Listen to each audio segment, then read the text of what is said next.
You're seeing someone do well on TikTok, someone do well on AppLovin, someone do well here, there, this, that, the other thing. And oftentimes there's a race to try and test all these platforms.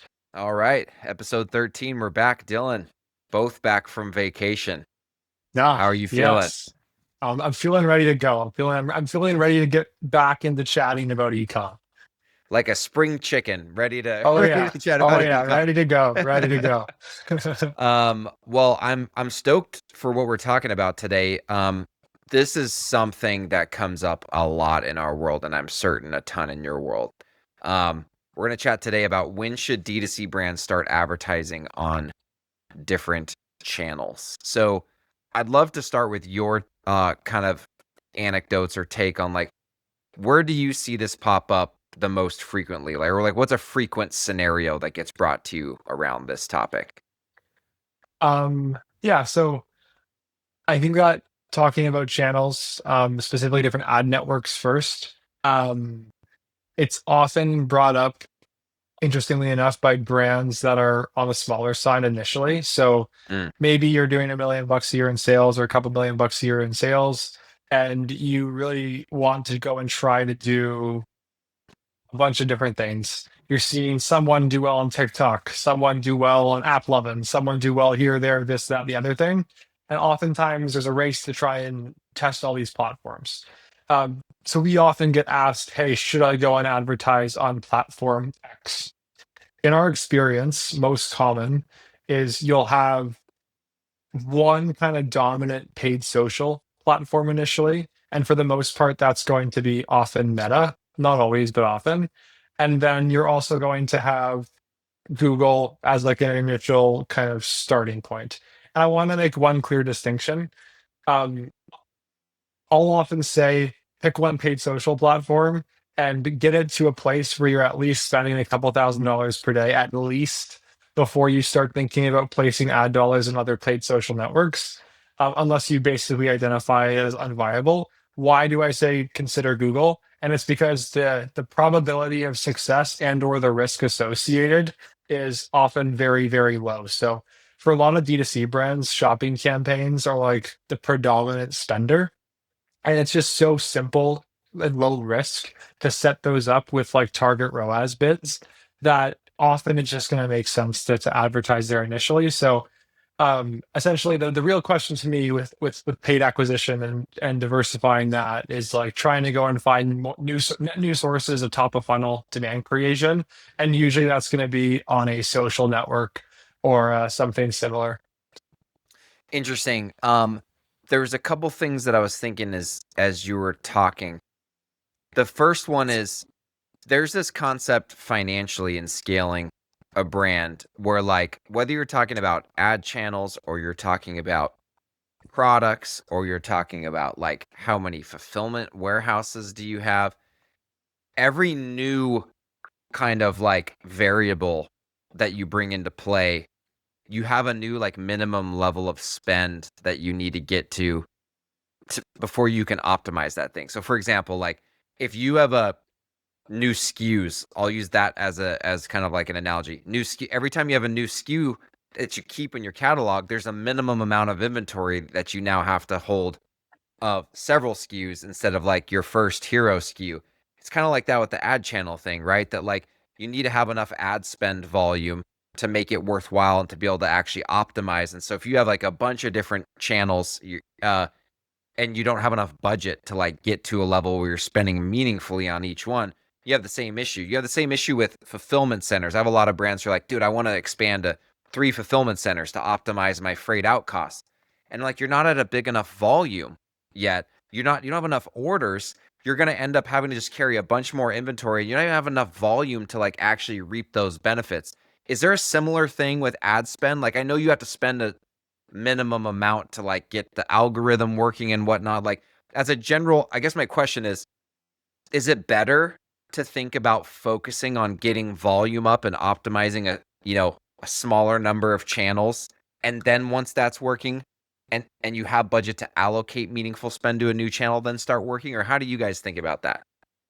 Yeah, the easiest way that we kind of paint a picture to justify focusing prior to diversifying is that, especially for a smaller brand, let's just say like $5 million a year in sales and below, maybe a bit smaller than that, three and below. And there's sometimes exceptions, but let's say that you are currently producing positive contribution margin dollars with a Meta and Google only setup, Mm-hmm. but your net margin is not that great because your fixed costs are too high. Oftentimes, you kind of go through these weird like step function changes in like the low to mid seven figures where you need to Yeah. bring on costs to your business to actually make it run properly. But to justify those or to still be profitable, you have to increase volume. During those phases of growth, oftentimes the path of least resistance is just continue to scale up and compound that return customer, active customer base. And in that process, let's say you're forecasting that growth taking 6 months. If you were to take some of that Meta and Google budget and risk it somewhere else, all of a sudden that 6 month target to get to like the ideal net margin situation is now 8 months or 9 months. And you reach these kind of phases where it's like you're diversifying away from the only high probability path you have Mm-hmm. to a highly risky path. New things are inherently risky, but they're not necessarily bad because most new things fail a lot of the time. So we like to basically kind of frame it as if your business is in an economically great spot and you want to start thinking about diversification of ad channels, I think that's a perfectly reasonable approach. I think that like you can have too much reliance on a specific network, although the secret of D2C is a lot of brands do anyways. However, I think a lot of people start jumping too early, and the key is waiting until you're actually at a place where you're risking profits doing these things and testing these platforms. And to your point, yes, I do think there's like a minimum viable spend where it's like, at, for most ad platforms, you got to come to the table with at least a couple $100 per day to start to actually test. And then there's another hidden cost of like, depending on which platform you're advertising on, you may need creative that is optimized for that platform because you can take Yeah. your meta, you can take your meta creative and just copy and paste it, and sometimes that works, but it's normally not going to be what's optimal for that platform anyways. And my last point is if you are a meta dominant brand, the probability of you getting a better ROAS and or similar volume on a platform other than Meta is really low. So Interesting. while it can occur with TikTok or AppLovin most commonly, those are the two where like it can sometimes happen. Um, it's going to take a time. So it's like you have to think about platform diversification as an investment to try to make it work. Um, Totally. and Yeah, we generally caution moving too early, but once you have the profits to risk it, big fan of going for diversification and not being just reliant on Meta. Yeah. Okay. So a couple things. I was making some notes as you were talking. Like I was thinking to myself, well, one of the first questions I always have for a brand who's thinking about like, moving onto a new ad platform. I'm like, okay, do we have to create net new creative? Right? I mean, maybe not the raw content, but do we have to package this differently, right? Because content is consumed differently on this channel than it is on, say, Meta, the current channel. And so I'm like, well, let's think about this. Like, do we have the resources and do we have we thought through the fixed costs that are going to be associated with managing and creating creative for different channels that need inherently different styles of creative, right? I think that's something that brands don't think about when they're trying to get into a new ad channel. It's not just taking ad creative from Meta and putting it on TikTok. Content's consumed completely differently. In fact, I know influencers in different spaces that they're like, dude, I have this crazy Facebook like following. And when I went and tried to like gain a following on TikTok, like people just aren't interested. I've had to completely rethink how I present my content on TikTok to gain a following, and it's just not the same. And furthermore, I think you brought up a very um you brought up a very like sound investment mindset when you were talking about, do you have profit to risk, right? I think about I don't know, to me like a really clear example or like analogy is building a real estate portfolio. If you buy too many properties, it's called getting a property to cash flow is called stabilizing it, right? Like getting it to basically pay for itself. When you first buy it, you're not getting tenants in there immediately and it's cash flowing, right? You have to have, maybe there's a rehab involved. Maybe there's just like the holding time of like getting it on the market and waiting to find the right tenant. You have to bankroll that thing for usually several months before it cash flows. If you buy way too many properties at the same time and you don't have cash flow saved for those things to lose money for 2 to 3 months, you can go bankrupt, as opposed to like get a property, get it to be stabilized, which is cash flowing, and then do the next one, and then and get that stabilized, and then do the next one. It's the same kind of thing as what Dylan's saying here, is that like you are going to be taking a segment of your profitability and cash flow and saying, I'm going to lose money on this for a period of time, right? But I have sufficient profitability to lose money on this, while the other ad channel is paying for that and the rest of our profitability at the company level, right? And so it's about, you definitely have to like go through this thoughtfully. You can't do everything all at once. I'm curious. I want to ask you about YouTube, because this comes up all the time with brands that we're working with on Meta, that they're certainly, TikTok is a common kind of new channel that we see get activated, but everyone seems to be like really intrigued about, can we get YouTube to work? Like it's tempting for a lot of the brands that we work with for whatever reason. If a brand comes to you, let's say they've gotten to 8 figures largely on Meta and Google, and they're really interested in tapping into YouTube, what are the first things that come to your mind in terms of like, well, first we need to be able to do this to support succeeding on YouTube? Yeah, I think when it comes to YouTube, it's kind of just two things initially. So one would be the native content. So I think with Meta, you can sometimes get away with taking your top performing Meta assets, porting it to TikTok or AppLovin. I'll kind of just first kind of present my hierarchy of like Yeah, platforms. I perfect. believe that Meta is above, far and beyond better than anything else on average for most C2C brands. And then AppLovin and TikTok sit beneath that. And then everything else sits far below those three. Now, there's always exceptions. Like there's a brand here that can just crush it on Snapchat. Or like there's always these exceptions. But for like the lion's share of brands, it goes Meta, TikTok, or AppLovin. Depending on the month, I'll tell you who I think is in second place. And then you have everyone else. And then Google, and kind of like, if you want to include Microsoft in there, but Google really, from a search perspective, kind of lives there in search, shopping, YouTube, etc. I think all those kind of those first three, you can easily port content between the three, and even if you have to repackage it, it's probably not going to be that incredibly hard, but it's still a consideration.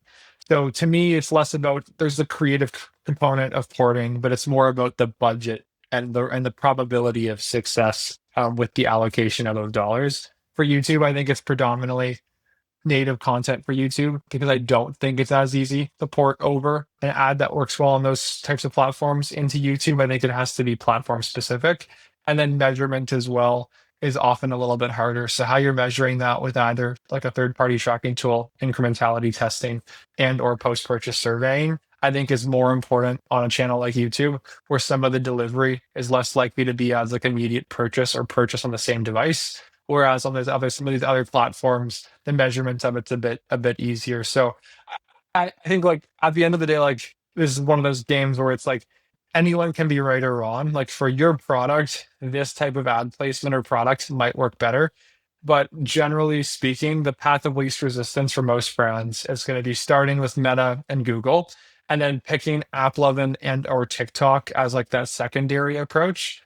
And then eventually, once you've kind of built up a portfolio of ads that can work well from there, I would then look to circle back to YouTube video content.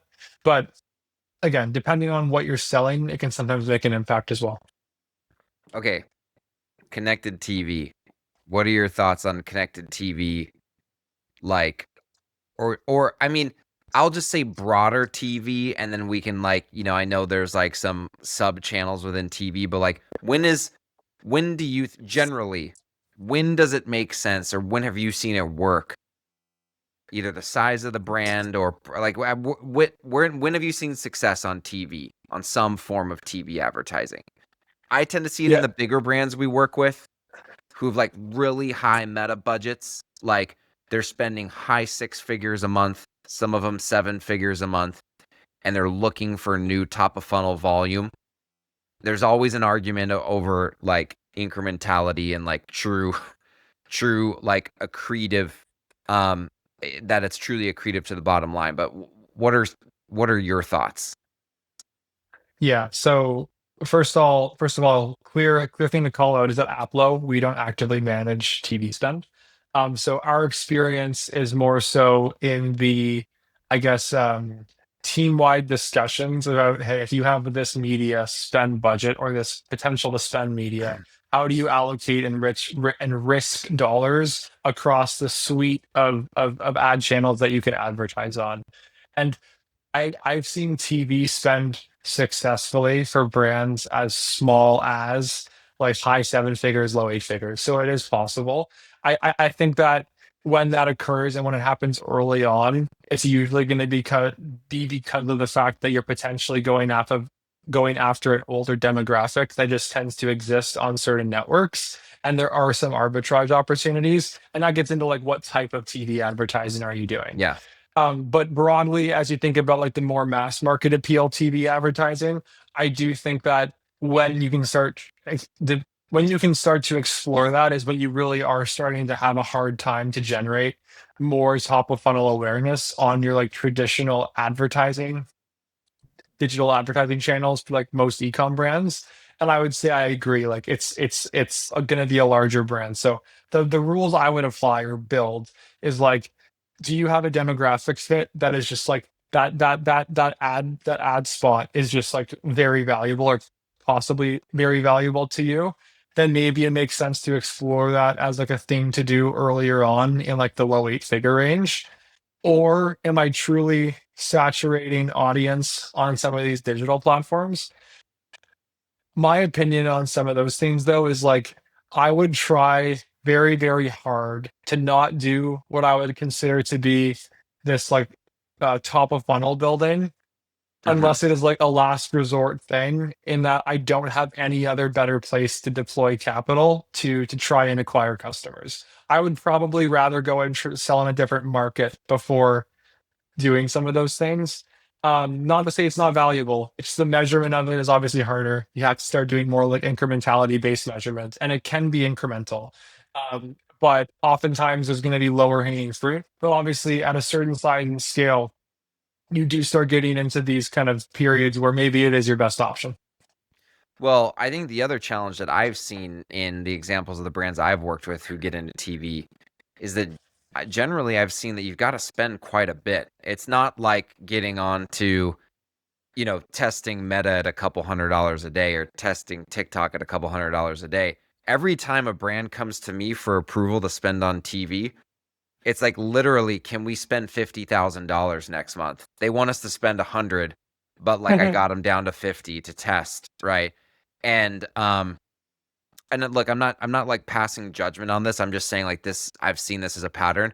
The measurement tool is always the TV service provider themselves, like right. And so I mean, and that and so where I've seen when I think about measuring this, I usually ask a brand now, like I always want to ask who's ever running growth to like tell me if I have a blind spot and I'm gonna hamper us with what I'm about to say, right? But like I'm always like, can we not mess with anything else in the funnel during the time that we test this? So it's not Yeah. like a pure A/B test by any means, but it's like, can we hold everything else like pretty status quo and spend $50,000 on TV and see what happens. So we can have like at least a reasonably like reasonably assured sense that the incremental change probably came from TV or like some significant portion of it did.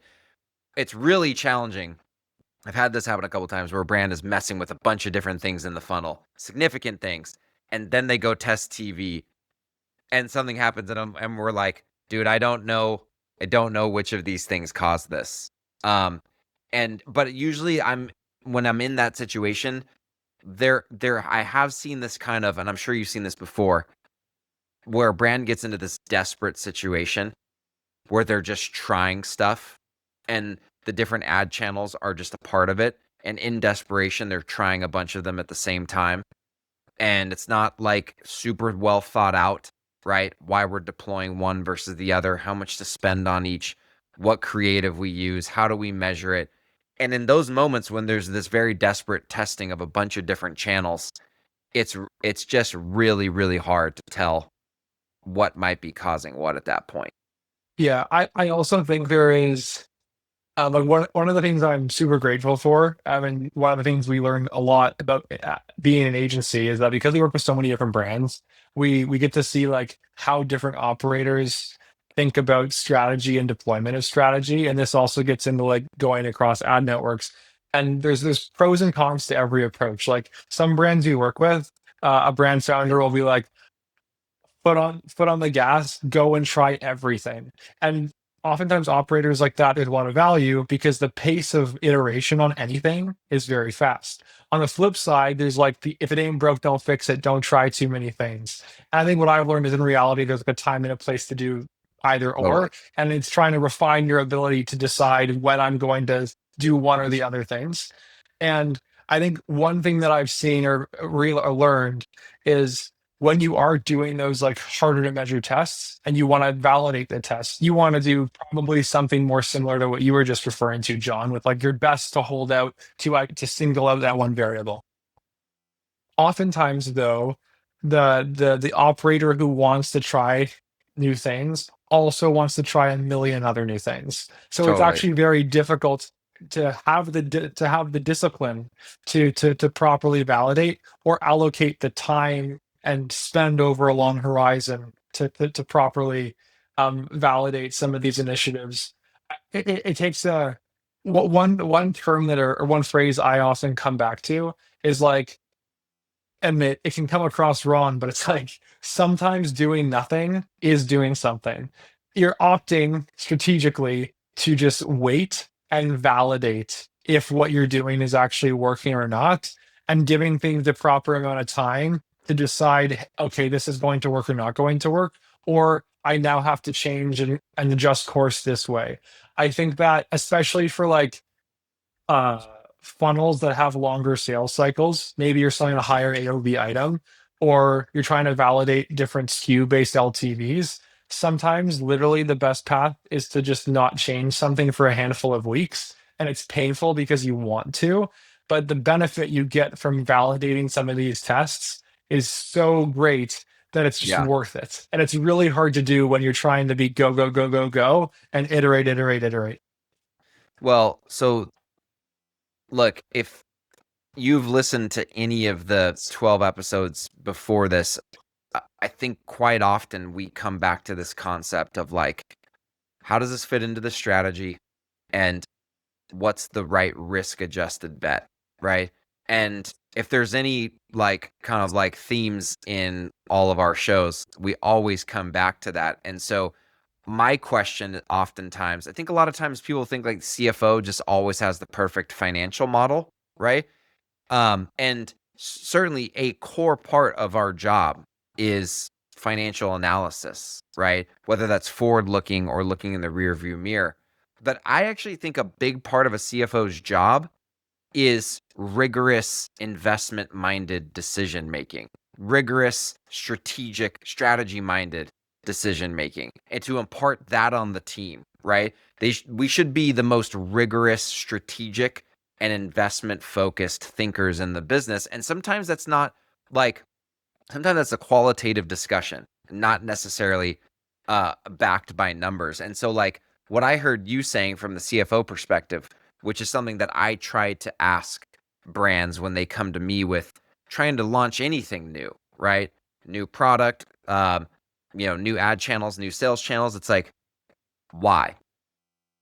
And not that I'm trying to kill it. I want an answer. What are our assumptions? Why do we think we need to do that? Do we think we need to do that because our CAC, because we are new customer dominant, our CAC is rising, we're getting squeezed on new customer profitability, and we think that our customer, which is this persona, lives on this channel and we can open up some new TAM at a lower CAC. If someone comes to me and says that, even without any numbers, I'm like, hey, there is at least some sound, like A leads to B, leads to C, leads to D. and this is connected to our strategy, right? As opposed to like, I just want to try something new because we like to fail fast and learn, right? And like, so the point that I'm making is that, and that Dylan's making, is how does this fit in with your strategy? And like, can you articulate what the assumptions are underneath why you want to go into that channel? And for me, I always try to bring brands to thinking about like, why do we think we need a new channel? Going back to what you were saying earlier, Dylan, do we have the dollars to risk in testing something new? What do we think the opportunity is in this new channel? And why do we think our customers are going to be there? Right. And how do we think we're going to reach them? That going through that line of thinking doesn't guarantee success, but we're making hypotheses about each one of those. And that way, when you go in to actually execute, yes, you can try to calculate incrementality and whether or not it's accretive to the bottom line, but you can also validate some of those assumptions. Like, what if one of your assumptions is that we think we can bring CAC down in this channel because of this reason? And you get there and you test and you test and you test and you scale and you can't get CAC to come down. I'm not saying you should pull the plug on that channel, but you should at least as a team say, hey, we said we were going to do this to bring CAC down and it's not working. So should we keep moving forward? And if the answer is yes, we're going to go against that initial assumption. What's the new assumption, right? And so a lot of this is not necessarily the numbers or a crystal ball. It's the alignment and like it's the thinking, the logic, the path of logic, and that way you can at least, I think when you're launching into unknowns, and in this case, unknown ad channels, you need to have a numbers basis for measurement, but I actually think you need to have qualitative bases for measurement as well. And I think oftentimes they're just as important as the numbers analysis. Yeah, and having like a clear time frame too that you're committed to trying to actually validate or make it work. Oftentimes, like I think people like this one thing we'll often see is like, let's just say you've spent $5 million all time on Facebook ads, and you spend $20,000 on a new ad channel and think you're going to beat it. Like you probably won't. You've probably in all that historical ad spend on Meta learned so much. The probability, even if the platform is apple to apple equal, which it isn't, Meta's probably better. Yeah. It's like it's just going to take time, and where the real incrementality tends to exist is when you are starting to saturate an ad channel. Let's say you're spending $1 million a month on Facebook ads, and you're starting to see like diminishing returns as you spend more. You're not getting incremental profit dollars generated. Well, maybe I can spend 50K a month on TikTok with more incremental value than I can an additional 50,000 on Meta. And that's when oftentimes the real financial opportunity lies going to some of these other ad channels is you're going to get a better yield, but you're rarely going to get a better yield at the same volume. But if you stack two, three, four of these other channels that all in aggregate make up 20% of your overall advertising budget, that is where you can actually compete, so to speak, with Meta. In many cases, there's obviously again exceptions, but that's often where the opportunity lies. Why brands look for diversification in the first place, other than the reason that is diversification. Like we worked with some brands who just feel more comfortable Mm-hmm. having more ad channels to rely on, and you can debate all day whether that is right or wrong. They're actually willing to spend a certain percentage of their budget at a lower return on purpose, just because they don't want Facebook to be more than say X percent. I'll use an arbitrary number, 70% of their overall ad spend, and maybe that hurts their contribution margin dollar potential every single month. Maybe someday Meta is no longer a valid channel to advertise on, and because of that, they're in a much better place.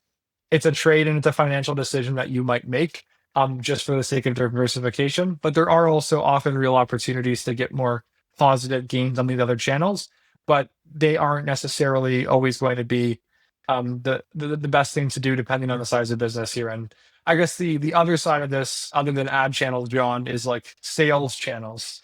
And any thoughts or frameworks on how you think about when it makes sense to make the leap there? Well, I mean, I actually think a lot of the stuff, the principles that we talked about on the ad channel side are very applicable to the sales channel expansion side in terms of like, do you have profit to risk, right? Can you be honest with yourself about what payback period you're willing to endure as you get this channel tested out? Do you have the, creative and the resources ready to go, or the ability to manage them for new said channels? And I think another thing that is really interesting that I want to kind of bring into this discussion that applies both to different like sales channel expansion and ad channel expansion is the impact of being new customer dominant versus a high LTV brand, and how that might change the decision for either one of these. I'm curious. We talked about on another episode, I don't know, a few episodes back, that like generally speaking, brands that start D2C and are very new customer dominant with little to no LTV tend to reach a point where it makes sense to test expanding into a new sales channel quicker than a brand that has high LTV, because you may kind of saturate that channel faster. CAC rises, brings new customer profitability down, which you're very reliant on, right? And so getting into a new sales channel, usually the D2C to Amazon jump, but even D2C to wholesale, we see oftentimes as something that brings blended CAC across channels down, right? And allows that first order dominant brand to continue to scale profitably. But I'm actually curious, what is your opinion on high or low LTV, how that increases or reduces, or maybe you think doesn't impact the risk of testing a new ad channel? Because in my mind, I can see potentially how high LTV versus low LTV could potentially make that jump more or less risky. But we've also seen when you start acquiring customers through a new channel, they may not be as sticky as Meta was, or maybe they're stickier. And so the LTV might be a little bit different. So like, how does LTV play into the risk of expanding ad channels in your opinion? Yeah, I mean, like the most obvious answer is if you're a high LTV brand and you assume some similarity in LTV by acquisition channel, even like I've seen brands where like even if their CAC went up like 2x, like worst case scenario, instead of getting paid back on 3 months, they get paid back in 12 months. You can view that as like a de-risking, so to speak, of testing, because like worst case scenario, in all likelihood, you're probably going to get paid back. It just may suck a little bit because it's going to take longer than you used to. So Totally. like No, that makes sense, because it's like if you're new customer dominant or you have no LTV, if you don't ever make that channel work, you don't ever make that channel work. Like if you don't make it work on the front end, right, at the time of getting that new order, that first order, you never make it work. And so, although what you're saying, like if you go from a 3-month payback to a 12-month on a high LTV product, maybe it's not as profitable over the 12-month period, but you didn't lose money, right? You eventually made it back, and you can always decide, if you don't ever improve it, you could potentially decide to pull it if you wanted to, right? And be like, okay, well, we didn't lose money on that endeavor and we learned some stuff, right? So like, I do think that's something to consider. But would you say that, do you think, or at least I'm curious, because I see this, I have more of a view on the ad channel, or sorry, the sales channel side of yeah, yeah. things than the ad channel side of things. Do you see brands that have no LTV and need to turn a solid profit on new customers? Do you see them needing to expand ad channels faster than its high LTV equivalent? The Our experience with successful first time customer dominant brands have generally been that it's kind of like two buckets. If you're not going to have LTV, you probably need to have a huge TAM. So your incrementality of spend is just really, really high. And Totally. in those situations, oftentimes you're going to be able to get a lot of volume out of like a core advertising channel like Meta. And if you do hop and test on these other platforms, um, I guess like they're not as de-risked because the worst case where the LTV payback slows down may not be in play. But oftentimes, because your TAM is so big, you can really scale to high volumes prior to making that leap. And hopefully, you have tons of profits to risk, and you just assume you're going to lose X dollars for some amount of time. The other scenario is you're a niche brand with a small TAM, but you're still first time customer dominance. And usually the way in which those brands exist, and maybe they kind of start having like scale issues in like the high seven figures, low eight figures, depending on how niche you want to talk. Oftentimes those brands just when they do succeed, it's because they just have crazy operational leverage with like really lean OpEx because they're purposefully running a simple business because they know that the TAM's not very big. Where you start to get into some issues is when you think you're one thing but you're actually another. Oh, So dude, like I was literally just gonna say this. Yes, the yes. most common one is, hey, I run a business that's 10 million bucks a year in sales, and let's just say my net margin's 10%, $1 million or whatever, and I think I can double the business. And in the process of doubling the business, net margin goes from $1 million a year to $800,000 a year. Meaning it's like not incremental; it's actually incrementally negative or something like that. Like there's like you have to be very very careful when you play in some of these niches. It's not to say you can have a successful business in the niches, and sometimes you can start jumping into these other channels, but you just want to be very mindful of when you're going to do that, doing it with like a manageable budget. Because Yeah, again, depending on your size and scale, to validate and make a channel work well, you might have to, risk some of those profits. And you have to actually start having like real conversations of like, is it going to be worth it? totally. Like, it's like, can I only, is it worth all the focus if I can only spend 30K a month on this ad channel? And it's like, Yep. well, I don't know. Well, So that no, I mean, this comes back to something that I know you've heard me say before. I say this on the Free to Grow, the other podcast that I host, which is I unfortunately see a lot of brand founders that are not honest with themselves about how big of a game they're playing. How big of a game you're playing is so important. Like knowing how big of a game you're playing. When I say that, I mean, what is the TAM, right? And what is the total TAM? Like if you're operating primarily in the US market, what's the TAM like in the broader US market? What is the TAM in D2C? What's the TAM on Amazon? What is the TAM in retail? And by the way, like I'm not saying that you can find the perfect numbers, but you can do some research, you can find proxies, you can get a sense, right, of how big the TAM is. And if you're playing a huge game like what Dylan was just referring to, that is different whether you have LTV or not. That is different than if you're playing a smaller game or a mid-sized game. And knowing that, I like knowing that and being willing to continuously like revisit that and research that and be honest with yourself about that.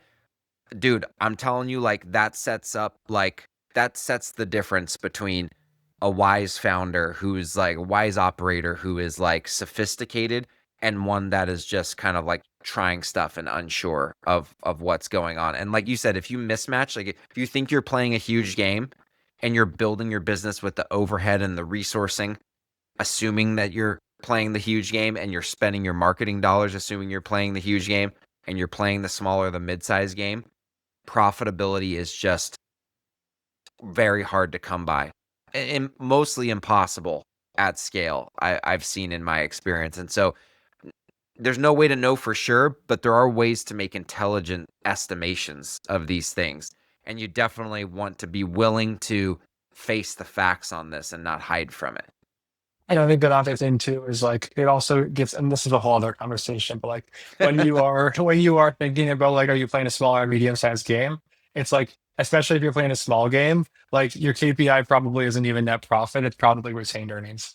And if it's retained earnings, you have to actually operate your business in a way where that is ultimately so that you can actually take distributions above all else. And that's a whole other can of worms. But I ultimately, actually just made a note right now. We are going to do an episode, mark my words, on different scaling strategies for different size games. there we I mean, go. it's a good one and it doesn't get talked about enough, right? Like Yeah. that's one of those true constraints to growing a business that I think if a lot of the founders that I encounter who don't think about that, just that concept is a huge unlock for them. So, um, man, this is a good conversation. Any final words on your end? Yeah, I guess like final high level thoughts. Just be very cautious about expanding the too many channels too fast. General rule of thumb, if you're trying to do more than two new channels at once, you're probably doing too many. There's Mm, exceptions to that if you're like a huge brand, obviously, but like for most brands, like between like 5 and 50 million bucks a year in sales, if you're trying to do like more than like one new channel at once, probably too many. And then making sure you're either doing it in a way where you're risking profits, or at the very least, if you're high LTV, you understand that there's you're kind of de-risking it, so to speak, because of the likelihood of the value coming in the future. So new channels are great. Diversification can be important and can be incrementally beneficial too. Just want to make sure you're doing it wisely. heck yeah. I second that, and I will say on my end, just define what your assumptions are of like what metrics you are going to move by expanding into a new channel, whether it's an ad channel or it's a sales channel. Define what you think is going to happen. Write it down so that you can come revisit as a team. Don't write it down because I expect it to be right. Write it down because when you do measure it and you're wrong in one direction or the other, talk about what you think is happening, right? And how you want to adjust your strategy. If you can do that simple thing, you're gonna literally be light years ahead of most brands that are just kind of going out there and like blindly testing stuff. So anyways, great discussion. That's a wrap on episode 13. Let's go. Let's go.